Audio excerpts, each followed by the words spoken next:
Okay, Jordan, we're ready on eScribe and YouTube, so we can start right at 3:20. Great. Thanks, Amanda.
Good afternoon. I'm going to call the Land Use and Planning Committee to order.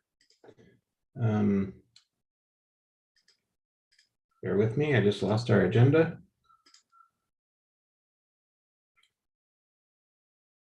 Okay, we continue to meet virtually. Instructions to join our live meeting can be found on the agenda, which is available at ci.missoula.mt.us/webcasts. Our first item of business is roll call. Amanda, can you call the roll, please? Yes. Anderson? Absent? Becerra?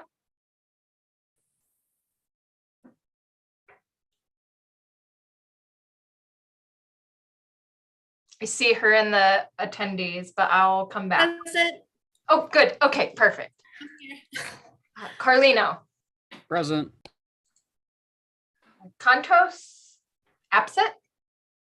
Hess? Present. Jones? Present. Jordan is absent. Nugent? Present. Savage is absent. Cheryl? Absent. Basika? Present. And West is absent. If you have 7 attendees, you have a quorum. Great, thank you. We have minutes from last week, from June 22nd. Are there any changes to those minutes? Sandra? Am I counting wrong? I think we only have 6. You are correct. Oh, Yes. you're right. you are. Oh, okay. My apologies. There is not a quorum present. Okay, And I'm so we fine will with the not approve the minutes yet. Thanks for catching that. We just have one item of committee business, and this is a follow-up to our public hearing that we had on Monday about the resolution to annex and zone. I'll turn it over to Spencer for any updates. I guess I should state the whole thing so that anyone just listening, it's a resolution to annex and zone Fairway View Addition Planned Unit Development for 8,517 square feet of land located at 3946 Foxden Court.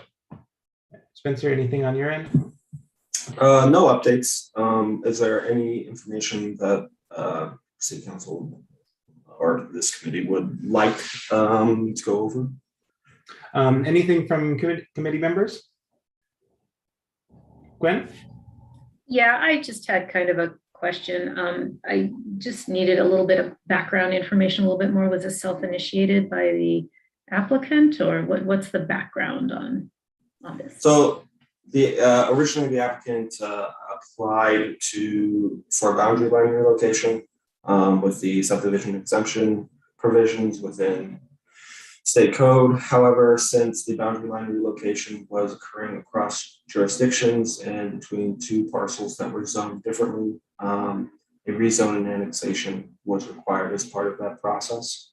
And so in order to move the boundary line, the portion of or portion A is required to be annexed into the city. So basically bring it into alignment then. Okay, thanks for that background. Thanks. Daniel? Yeah, I was just curious how we got to the R20 and R215 zoning, because just like, we're going through the code reform process, and I'm hoping that there's nothing that is limiting us to only single family homes. So I just feel like while we annex it in, shouldn't we try and get a zoning that more aligns with our housing goals? I do. Yes, this is located in a traditionally single family neighborhood. It's I can pull up a map here. And with the zoning here.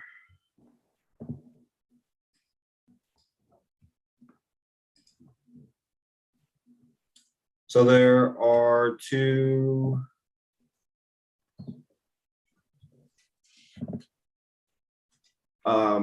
So the growth policy already designates this area as residential low density, which is 1 to 2 dwelling units per an acre. The existing zoning on the parcel that the portion of the property is being added to is part of the Fairway View addition plan unit development, which is it's a PUD, so it has special density and zoning rules.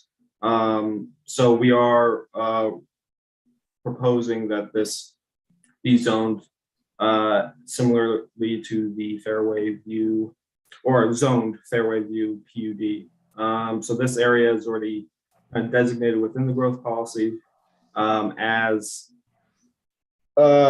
single family detached houses. And so that's kind of the direction and policy based on the annexation policy and the growth policy that this should be designated. And until a time where the growth policy is amended to say otherwise, typically the staff would recommend that we continue with what has been decided or what has been planned for the area.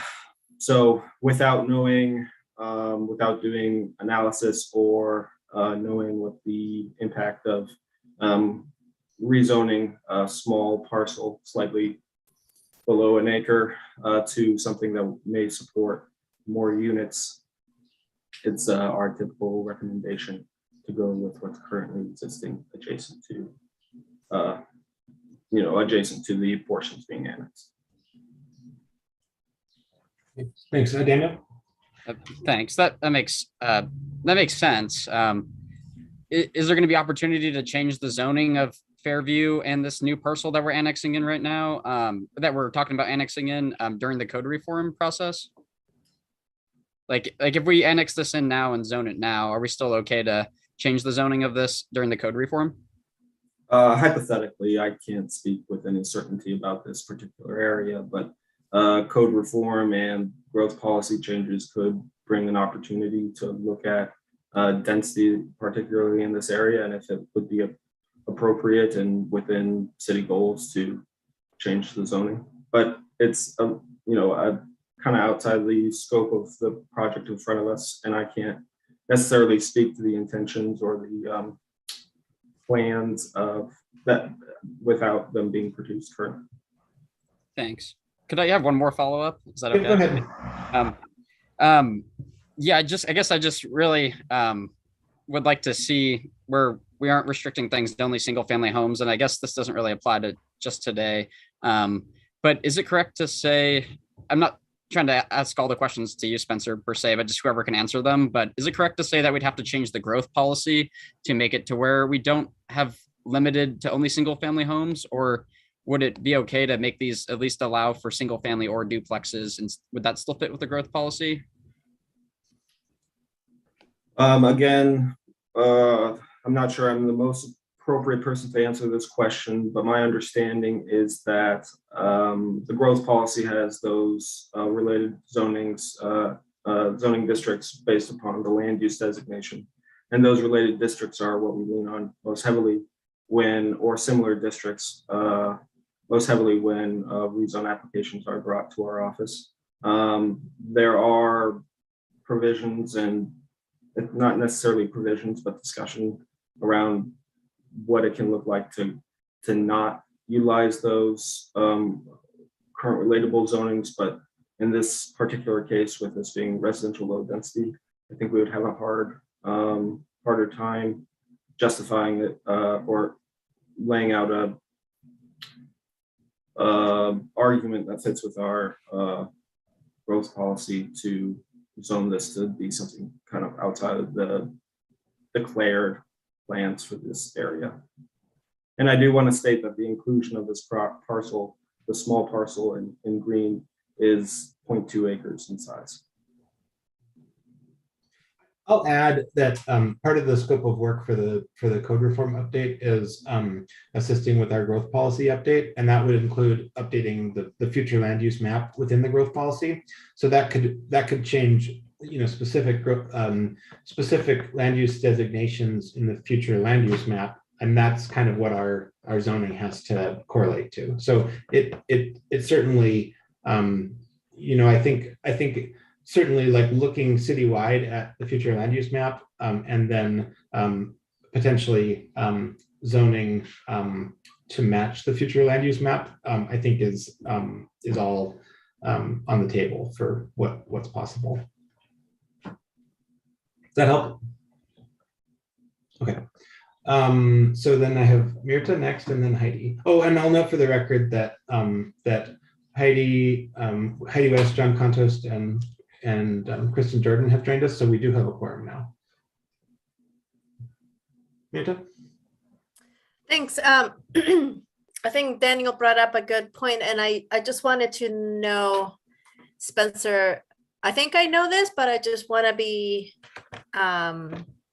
maybe you can help me make sure that I'm correct, that a PUD can, I mean, even if the land use map changes, for a PUD, it's a little bit trickier because that is a site-specific zoning for that particular development. So for, as it relates to this annexation, I don't think a land use designation and code reform would be able to change it. Is that right? Unfortunately, I do not know the answer to that question. We have not gone through a rezone that I'm aware of, where actually I am aware of some PUDs that have been rezoned and changed, but I'm not sure, again, scope of work as far as whether or not considering rezoning PUDs is within the plan currently. They do add a layer of complication as there are individual zoning districts, and as such are subject to the rezone criteria that we typically use. Yeah, and I think that it would have to be citizen initiated. I think it would have to be initiated by people who live in the PUD to have it rezone for higher density or change it. I guess, could you speak to the condition of approval of the annexation? So the condition of approval is to record the SCA within 180 days. And this is to prevent the annexation of this portion A without relocating the boundary line, which would mean that a portion of city property is, or city municipal area is on a parcel that is largely in the county. So this would just prevent that outcome from occurring. And to reiterate, the applicant had already gone through this process before the annexation was approved. And the 180 days lapsed. I believe it was as a result of working with financiers, and they were a few days past the cutoff date when they were prepared. So just a very unfortunate situation on timing, and we did not have much flexibility to move forward without taking it back to council. Okay, thank you. Heidi?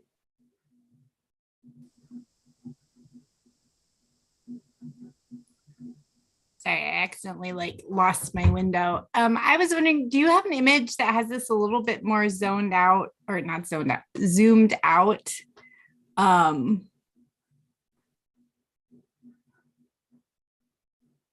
you. Okay, beautiful. So I was wondering,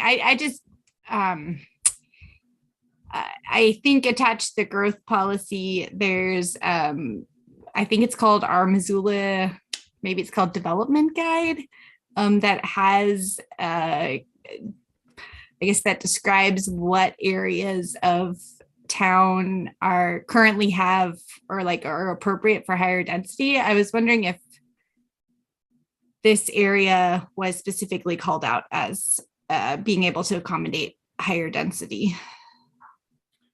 If I believe the analysis that you're referencing with suitability scores and suitability sites, I haven't,